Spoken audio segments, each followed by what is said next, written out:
The neighborhoods of New York City are always changing. And at Sheltering Arms, when we're in a neighborhood, we have to stay on top of those changes and really understand what's going on in a community.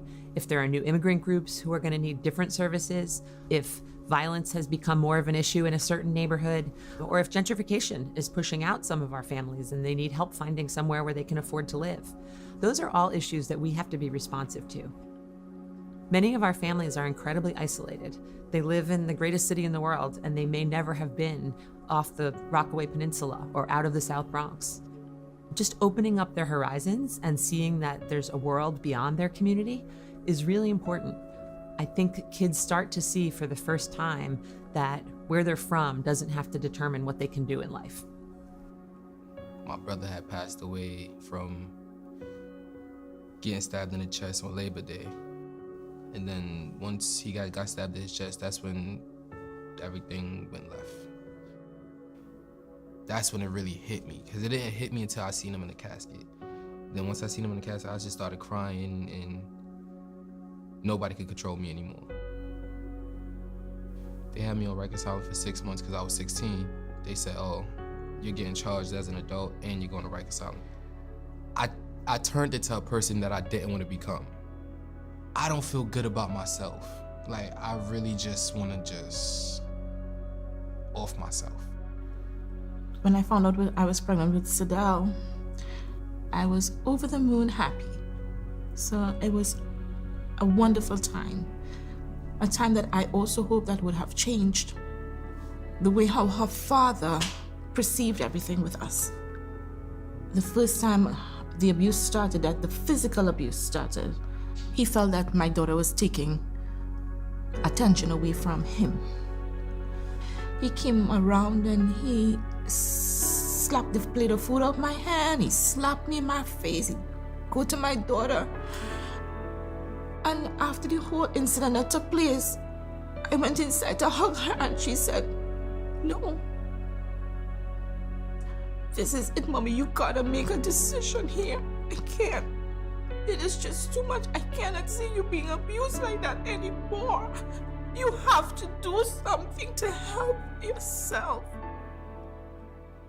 When we're in a community, we don't just have one service available. We might have a mental health clinic, early childhood education, after-school programs.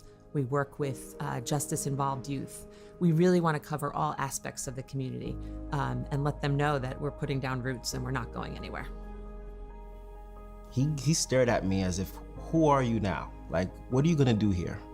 What is it that you're gonna do that's different from, someone else that I've met here?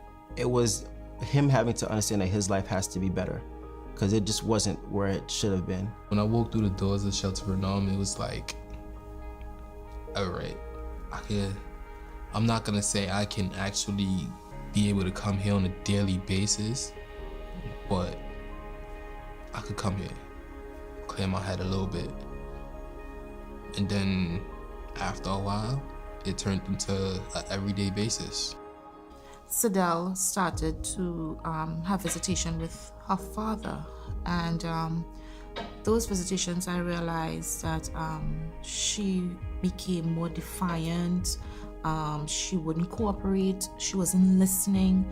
So that's when I seek to find out what I could do to help her go through this transition in a positive way. And I was recommended to Sheltering Arms. What we were working on with Karen and Sadal was really to help nurture and strengthen their relationship together in the context of what happened to them, and then in the larger context of what can they do to feel more comfortable and safe in the community.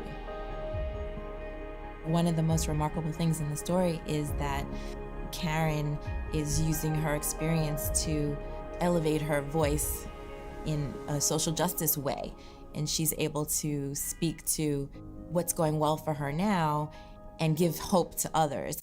Yes, I've been with Sheltering Arms like a couple of years now. They have helped Sadal tremendously with her visitation. She's doing wonderful. Not in my wildest dreams I expected to go through what I did, but I think has made me a better person. And Sheltering Arms has always been there to support me through everything that I've been through. So I'm getting there, little by little. I'm getting to feel proud of myself. What's one of the biggest things you ever learned from coming to Shelter in Arms? Talk about your feelings. Talk about your feelings. I want my own.